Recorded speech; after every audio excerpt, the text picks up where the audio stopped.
Hey there, good morning, guys. How are you doing? Hope Thursday morning's treating you good. Appreciate you finding some time to hang out with us here on Winning Bets. We're going to talk our sports and talk our sports betting as well, and we'll do exactly that. We'll go ahead and make sure we recap yesterday, and then we'll dive on into the action today. Don't have Champions League football, but we still do have European football with the Europa League and Europa Conference Leagues, and then a little itty-bitty tiny MLB slate that we'll, of course, talk about as well. Going ahead first and starting off with that recap, what word do you guys want to use to go ahead and describe yesterday? Do you want to use heartbreaking, frustrating, annoying? Those are some of the words that come to mind when I talk about yesterday, and it starts off with that top play there in the Champions League, Atletico versus Dortmund. We're, of course, on under 2.5, and man, watch that game, and that game, we deserve to get a cash. I mean, that game went about how I thought, even about how Matt thought it would play out right there. Two of the three goals were just stupid. I mean, just absolutely stupid. The first goal that Atletico scores, Kobal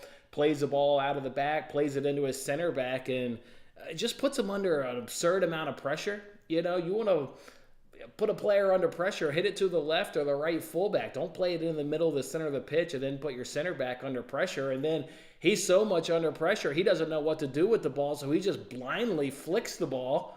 And this dumbass wants to flick it even more into the center of the pitch. Instead of blindly flicking it to, what would that be, your right fullback? He wants to flick it in the middle and see if Sabitzer can get on the end of it. Sabitzer's so surprised that he played the ball to him. He's caught flat-footed, and Real Madrid pounce on the ball and get a goal. So just two brutal mistakes. I put the first mistake really on the keeper. He shouldn't be putting the center back under pressure like that in the middle of the pitch. And then obviously, the center back doesn't help out in that situation. And then the second goal, another goal in which Dortmund just awful defending. They can't deal with a throw-in.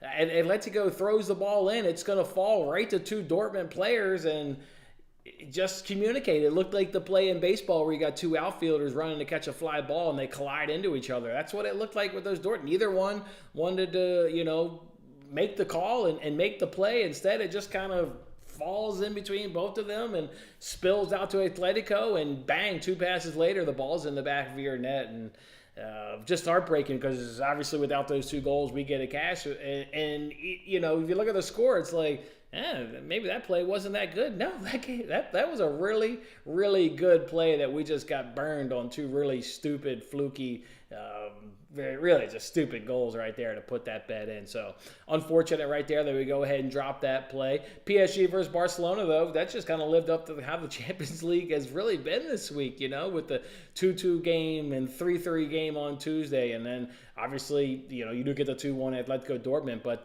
PSG Barcelona, that one plays out to a thrilling 3-2 tie. Barcelona gets the advantage. If you look at yesterday's Champions League games, it's the only ties in which you really see an advantage. Like, I could see Barcelona going back home now and keeping that 3-2 advantage. Remember, this is a PSG side that have never overcome a first leg deficit in the knockout round. Are they going to do it on the road against Barcelona?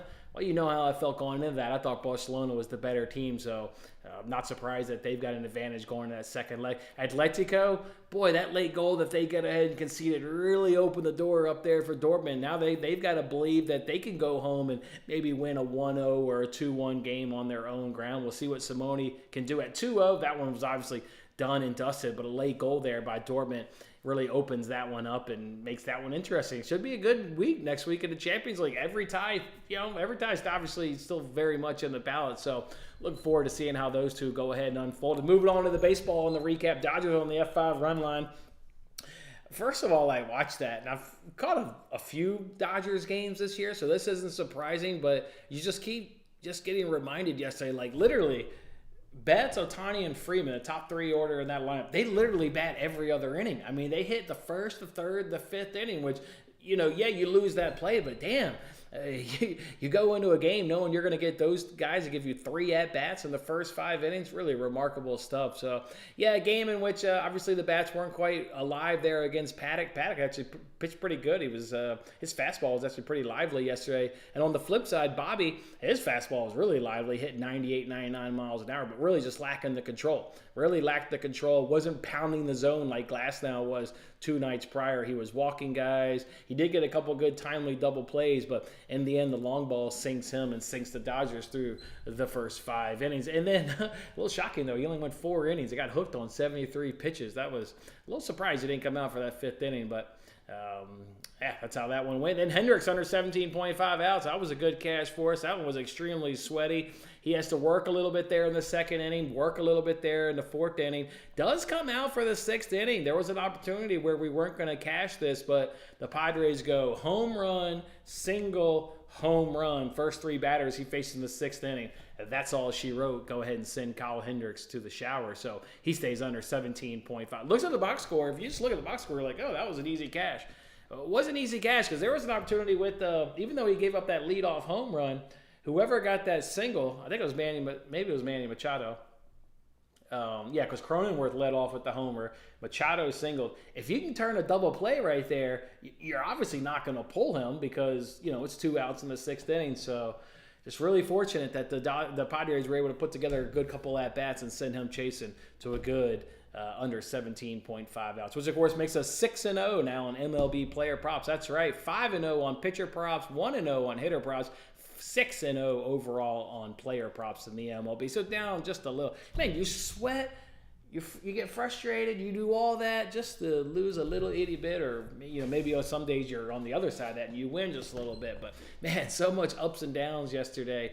Obviously down just a touch. Still positive on the week though at plus over 2 units. Arbitrage a little bit there, and yeah, we did get juiced out a little bit there on baseball. Lost 0.04 units overall on baseball. So that's where the season recap is. So all right, good morning, Brian. Morning, fellas. How's everybody doing out there? Let's go ahead and just keep it on rolling here. We'll go ahead and toss up the bets for today. We'll, of course, go ahead and do that Liverpool team total over 1.5. It's at home. It's against Atalanta. With it being at home, you really like that bet. But that one's going to be, pretty tight affair just because, it has a team involved in there from Serie A, which you just kind of know how they play. They're just going to be technically and fundamentally, they're just going to be really sound. So Liverpool, though, just got too much quality, healthy quality. Jota's back. Trent Alexander's back. Klopp said in his press conference yesterday that both of them could feature in this game, so you love to see that. So give me that Liverpool team total, and then Benfica, Marseille. Just should be a really good cracker of a game. So just obviously wanted to bring that juice down on that Liverpool team total, so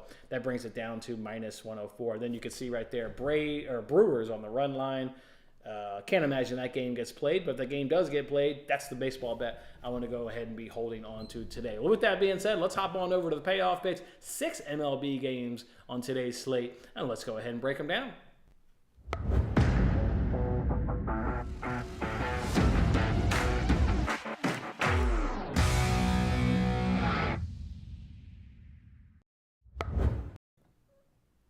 All right there, fellas, let's go ahead and dive on into today's MLB slate. If you were around here last year on the payoff pitch, whenever we got to one of these small slates, we kind of ditched this normal menu here on the left-hand side, and we just talk about in this case, it's all 6 games, but we do it a little bit more expanded than like a rapid fire, because if there's within that game a player prop that I like or a nerf that I like, we will go ahead and obviously mention that as well. So we'll ditch the menu with a small slate, only 6 games today. It starts early though, another getaway day of course on Thursday, so let's just jump right on into it. Mets and Braves with an over-under of 9.5. Mets at +140, Braves at -170. Just like I mentioned yesterday, don't forget about Ozuna and Albies. They're hitting, 455 and 600 if I'm getting those numbers right off of Quintana. So those are 2 Braves that certainly stick out.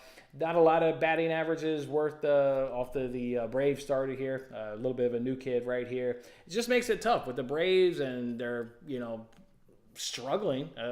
That's what it is. On 65 plate appearances, they're only hitting 155 off of left-handers. No real bullpen edge in this game.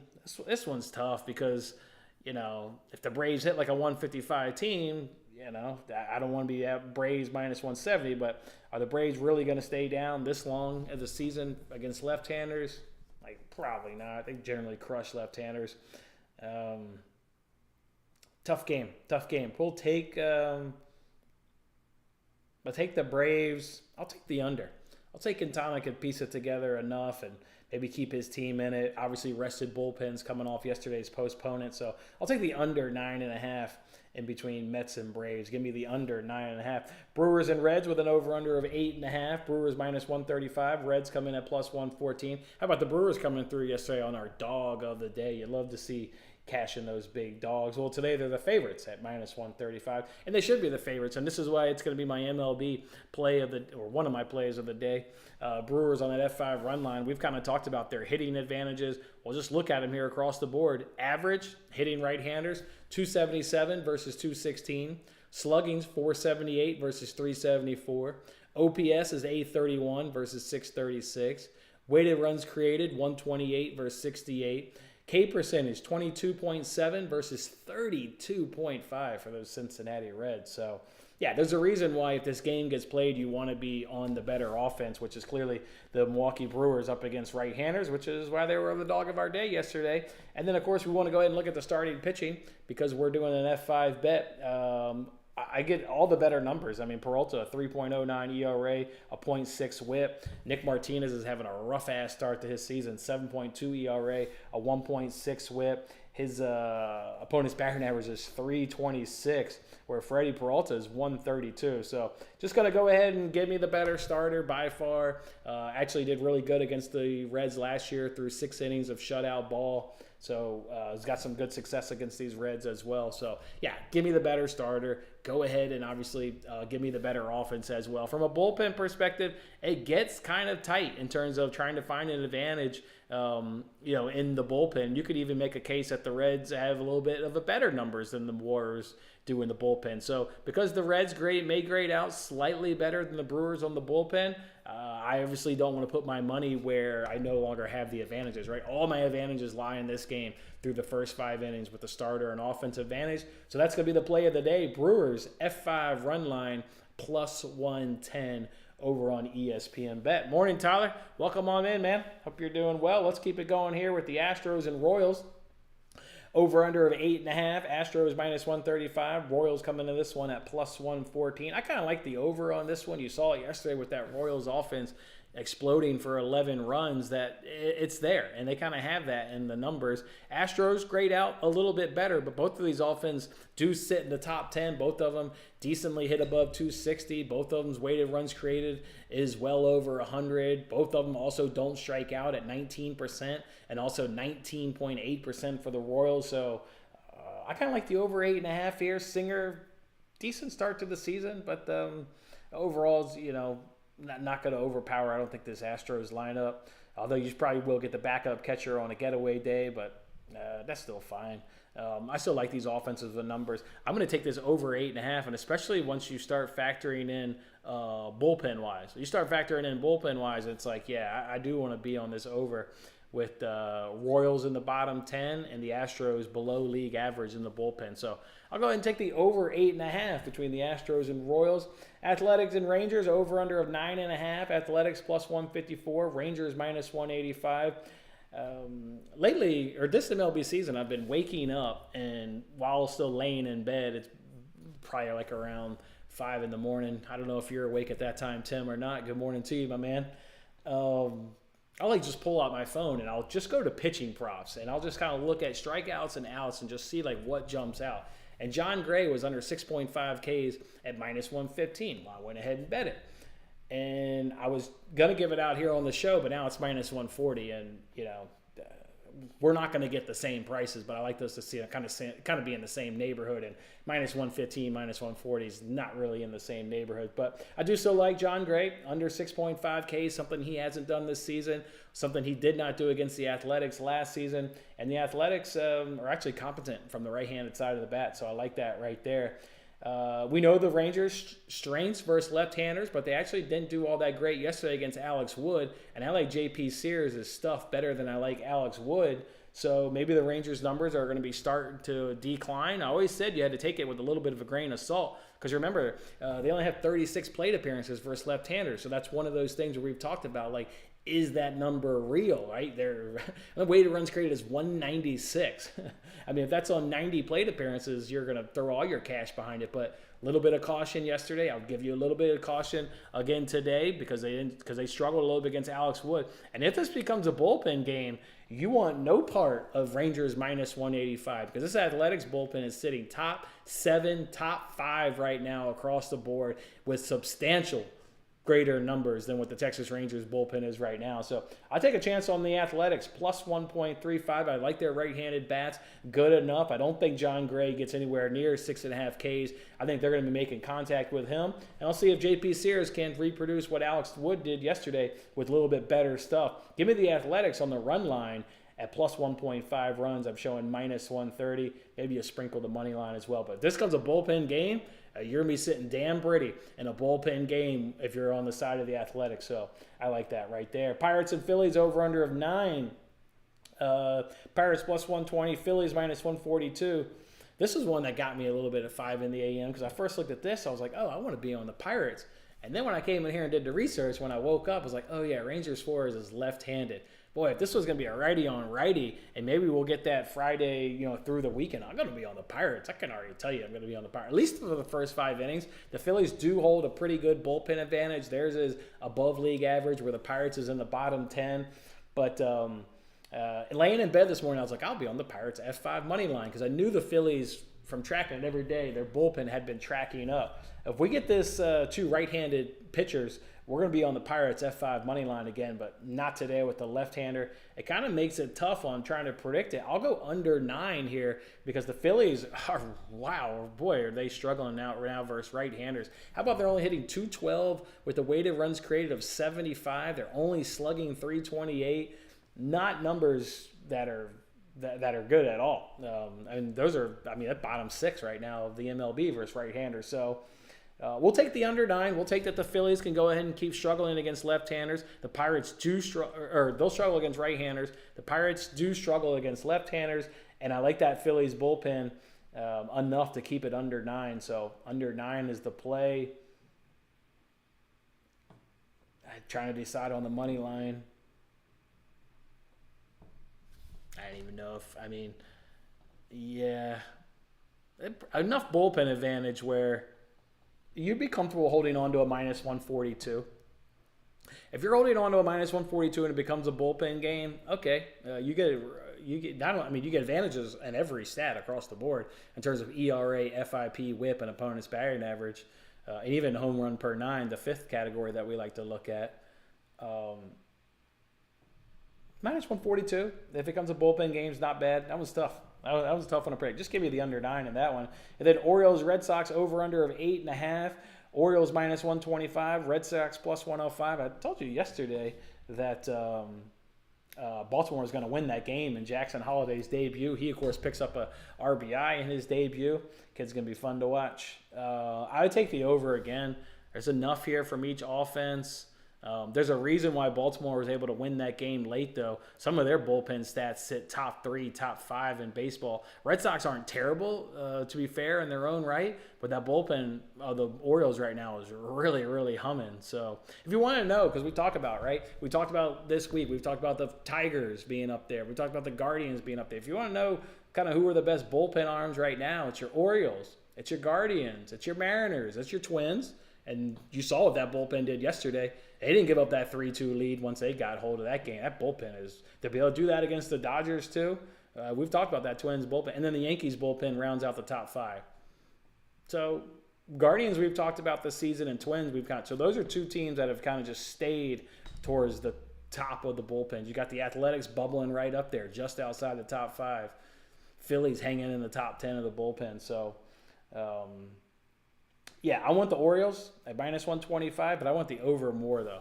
I want the over a little bit more here with Rodriguez and Whitlock on the mound, the way these teams are trending in terms of hitting right-handers. Baltimore almost jumping up in the top 10 in right-hander stats. So give me the over 8.5. So see if we run through that again. I'm taking the under 9.5 in Braves Mets. I'm taking Brewers on the money line at minus 135. I'm taking Astros Royals over 8.5. I'm taking Athletics on the run line plus 1.5 runs. I'm taking the under 9 in Pirates Phillies, and I'm taking the Orioles and the over. I like probably the over more, though, to be fair. Probably the over 8.5 in Orioles Red Sox. If you're wondering about the best nerfy of the day, well, there was a game that had a total of 6.5 on here. It reminded me last season of Squirrel. Remember he said whenever there's a game of 6.5, just take the over? Maybe I'll rattle his cage and see if he's got that updated stats. I don't remember seeing a 6.5 this season, but maybe I could ask him what those numbers finished at last year. But just blindly betting the over in 6.5 was a profitable system, I know, for him last year. That game was minus 170 on the nerfy. I mean, it was the best nerfy with Scooball and Lopez on the mound, and and what have you. But yeah, that one's taken off the board. That one's already been postponed. If there's a new nerfy of the day, I'd probably go Pirates Phillies. What's that one cost you? Let's see what that one costs you. What's Pirates Phillies costing you? Minus 105. Let me look at that one for a second. Let me see how many runs they score in the first inning. Not Pirates Phillies. Let's see. Pittsburgh is 20th in Major League, .33. Phillies are 7th best at .75. Has Jared Jones given up any runs this season in the first inning? What you been doing here, Jared? What you doing, Jared? Let's see. You placed the Orioles and the Marlins. No run in the first inning. No run in the first inning. Yeah, that's probably the nerfy of the day. And that minus 105, like, remember, we played the nerfy the other night. It was minus 103. Like, just not doing these juicy-ass nerfies. But minus 105, I'll probably end up putting a personal unit on that one and coming along for the ride. So, favorite player prop today was John Gray under 6.5Ks. Really sorry that minus 105 price didn't make, minus 115 price that I bought didn't get to the show. I kind of wanted to give that out and see if we can't keep our 6-0 streak going in player props, but not at minus 140. The Athletics do strike out at 26.1%, so they make good contact. Their slugging numbers are decent at 26.1 K percentage. At minus 140, you lay off. At minus 115, okay, maybe you take a stab, but not at minus 140, the current price, so no way in hell. All right, so that's all we're going to do right here on the very small baseball slate, down to just 6 games with that one game being postponed. Morning, Corey. Appreciate you joining, man.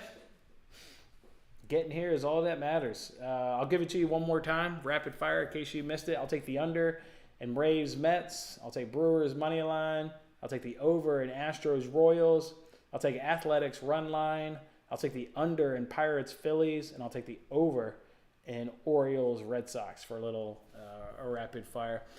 Jumping back into here, these will be my only 2 plays of the day. Brewers, that game probably doesn't get played. It looks like it's going to rain its ass off. But if it gets played, I want the hitting advantages, and I want the starting and the pitching advantages.